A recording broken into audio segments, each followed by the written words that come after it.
In a quiet suburban neighborhood blanketed by missing person posters, a sinister secret hides in plain sight.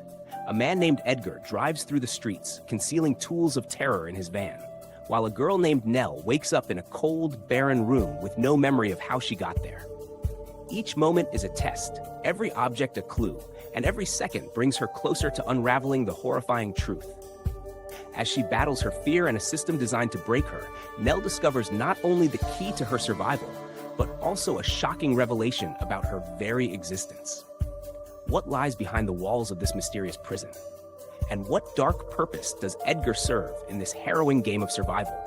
Prepare to step into a chilling journey where nothing is as it seems, and the line between humanity and machine blurs into obscurity.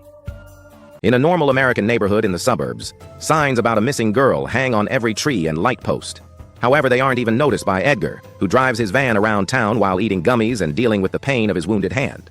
Once he has what he needs, he travels to the outskirts of the city, where he enters an old building after retrieving various things from the trunk, including a gun, some rope, and a bunch of cell phones. Moments later, Nell wakes up inside a sealed room with no recollection of how she got there. The room is completely empty, except for a bug, a digital clock on the wall, a speaker, and a big panel with the number 9 on it, matching the one on her shirt. With trembling legs, Nell slowly makes her way to the bolted door, but no matter how much she pushes and pulls, nothing happens. Her calls for help are ignored as well. At that moment, the clock turns on and begins counting up the seconds that pass. Nell also notices there's a red rope in the room. As soon as she moves it, she's pleased to find her phone under it, but making an emergency call is impossible because the SIM card has been removed. Then she extends the rope across the room, noticing the length and getting the chills at the possible implications of what they want her to do with it. Seconds later, she makes quite a shocking discovery. There's a stain on the floor that suspiciously looks like blood. When she looks up, she also discovers there's a glass hatch on the ceiling showing her the night sky. Unfortunately, no matter how much she jumps, she just can't reach the knob to open it. Nell begins getting nervous as she paces around the room, wondering what she's doing here, when suddenly, an alarm rings and the room's light changes to green. Nell immediately sits on the floor, waiting for the worst to happen, but the light goes off merely seconds after it starts. To calm herself down, Nell takes out the phone again and checks what else she can find. All contacts have been deleted, and the photo gallery has some pictures of the ocean that remind her of a beautiful, calming poem. There's also a picture of Dawn, who Nell is very happy to see, but it also makes her wonder why she left her. Inspired by the idea of maybe seeing her again, Nell takes off a shoe and throws it at the hatch, trying to hit the knob or at least get somebody's attention, to no avail. This frustrates her so much that she throws her phone at the wall, which ends up stuck in the number 9 panel playing a song called The Stranger. The song is comforting to hear, but most importantly, Nell discovers there's a hole on the panel now. She eagerly makes it bigger, hoping it may be an escape opportunity, but she just finds more wall behind it. All of a sudden, the clock reaches 15 minutes and stops as it begins beeping. The lights also are turned off. Noises of doors and windows being opened and closed can be heard outside, so Nell closes her eyes and recites the ocean poem to fight off an anxiety attack. It only takes a few seconds for the lights to come back on, and when Nell opens her eyes, she realizes the bolts on the door have disappeared, and now she can open it. Unfortunately, this ends up being another dead end, because behind the door, there's also more wall. As soon as she finds this, the clock changes to 45 minutes and begins counting down, causing Nell to insult it and summon the green light for a few seconds again. A big surprise follows it. A male voice repeats the insult, which comes from a vent that Nell now notices on the wall behind the door. Desperate for company, Nell comes closer to talk into the vent and gets to meet Travis, a fellow prisoner locked in a room with the same characteristics as hers, except he has number 6. He swears he doesn't know who has captured them or what they're doing here either. But he keeps asking strange questions, like wondering if Nell has a chair. Unknown to them, Edgar is watching them both through the security cameras. When the subject of the rope comes up, Nell expresses her worries about the potential end, but Travis concentrates on the more practical use, explaining he tried to use it to open the hatch and it broke. He warns her that the knob won't hold, yet Nell tries it anyway, managing to put the rope around the knob by using a strong knot. Unfortunately, it can't hold Nell's weight, so the knob breaks and makes her fall, dislocating her shoulder. With her ears ringing, Nell passes out while looking at Dawn's picture on the phone, only to wake up a moment later to the sound of Travis calling her name. For a few seconds, the ringing echoes in her head, and Nell has a vision of bubble wrap being cut above her face. While she waits for the pain to pass, Travis points out she needs to fix her shoulder before adrenaline wears off. At first, Nell refuses to listen to his suggestion, thinking she's in this situation because of him, but as the pain continues, she realizes he may have a point. By standing against the edge of the door, Nell manages to push and put her shoulder back into place. Afterward, she tries to distract herself by chatting with Travis and playing the song on her phone, to which Travis whistles along because it's a favorite of his. While they share their thoughts on the song, her ears begin ringing and she has another vision. There's a man in front of her trying to grab her wrists, and when she tries to defend herself with a pen from his pocket, she hurts his hand. Then, Travis begins asking more philosophical questions, like wondering if Nell thinks she deserves to be there, because he does. He also goes on a tangent about the possibility of divine intervention having sent them there. Their discussion about God's will is suddenly interrupted by Travis yelling at someone to stay away from him. The lights in Nell's room turn green again, and seeing Travis hit the other end of the vent sends her into an anxiety attack, which she pushes through by repeating the ocean poem. Once the lights are back to normal, Nell tries to talk to Travis, who mentions a man that came to his room to fix him. His head is going through a killing headache too, implying this man hit him. As the green light comes and goes again, Nell swears she'll find a way out, and begins looking around the room again, finding a wire behind the panel that she can't really use. While randomly touching her arm, Nell suddenly discovers something has been put under her skin, and Travis confesses he has one on his leg too, which itches.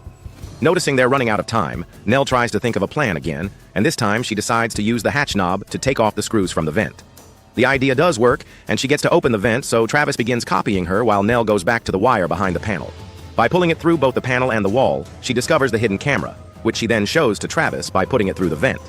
Afterward, she breaks the wire, causing Edgar to lose access to her room. Next, Nell enters the vent, which proves hard to do because of how little room to move there is. In the middle of it, there's a green light, and as soon as Nell touches it, a yellow light takes over the room and an alarm begins ringing, hurting Nell's ears. She immediately makes her way back, and in her hurry, she hurts her shoulder against the edge of the vent. This causes her to have another vision, and this time she sees her own hands covered in blood. Once the painful moment has passed, Nell reminds Travis to work on the vent while she takes care of her shoulder, which has dislocated again. This time she fixes it against the panel, and that's how she notices she's bleeding. The area that got hurt is the bugle on her arm. Thanks to the wound, now Nell can take out what they put under her skin, and she's shocked to find a microchip. There's not much she can do with it though, so she goes back to check on Travis, who can't finish unscrewing the vent because his knob is broken. Only 1 minute is left on the clock, which makes it go red. Thus Nell tells Travis to try to open the vent using raw strength. As he recites the ocean poem, Travis pulls hard and manages to open the vent at the same time the clock reaches 0. The time being over equals bad news. The lights go off and the door closes again, with the bolts returning to their place and cutting Nell's access to Travis. Just a few seconds pass before the lights come back on, and Nell allows her anger to flow. She interrupts her own reciting of the poem and admits aloud that things aren't fine and she isn't safe. Suddenly, a small opening appears on the door showing a bright red light on the other side. With extreme care, Nell puts her hand through it only to find a loaded gun. As soon as her hand is out with the weapon, the lights turn green, and a strange gas begins filling the room, sending Nell into panic again.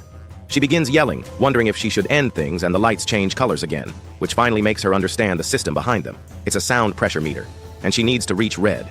To do so, she shoots the glass hatch, effectively breaking it and making the lights go red for a few seconds. As Edgar watches from a new camera, Nell picks up the bug, then throws the rope up through the hatch until it's firmly stuck somewhere, providing her with an escape route. Her expectations are instantly broken, though. She isn't on a roof. She is inside a different room that hangs screens with a night sky above her and Travis's cells, although now they're displaying the word end. Speaking of Travis, Nell tries to check on him through his hatch and finds out the worst news. His room was filled with gas, too, and it was so overwhelming that he used the gun to end things, which is also enough for the lights to change to red. There's no time for Nell to grieve, though, because Edgar is now leaving his office to check on them. Nell hides against the wall, and once she's sure Edgar can't see her, she crosses his office and gains access to the rest of the building, which seems to belong to some fancy company. As she runs through the corridors, Nell notices it's daytime outside, yet there doesn't seem to be other people around. The only noise comes from a room with a TV, where a video is playing on a loop of Travis promoting robots so authentic that you can't tell they aren't human. Disgusted by what she sees, Nell breaks the TV with the gun before leaving the room. In another corridor, she finds a giant photograph of Dawn, which presents her as the director of this robotics company. At that moment, a guide shows up behind Nell together with a group of visitors that are being given a tour, but they all ignore Nell, and after looking at the picture, they go on their way. Before Nell can even begin to consider what's happening, Edgar finds her and triggers another memory. He's the man cutting the bubble wrap on her face and the guy she hurt with the pen. Scared, Nell raises her gun to defend herself, but Edgar only needs to press a button on his tablet to make her freeze. It turns out Nell has been a company robot all along, Model 9 to be exact. When Nell wakes up later, she's sitting near the ocean from the pictures. Edgar shows up as well and throws a gummy at her, petty revenge for what she did to his hand, which is also the reason why the program has stuck Nell to the chair, unable to leave.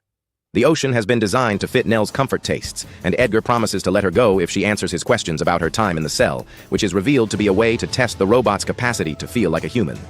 Nell and Travis were supposed to connect, and they achieved that, going as far as caring for the other's safety. Edgar also asks if at any time Nell questioned her humanity, which makes her realize she doesn't even understand who she is. It turns out she's been here week after week for a while now because they're working out the bugs in her system so they can proceed on making Model 10. And at the end of every test, she got her memories erased. This information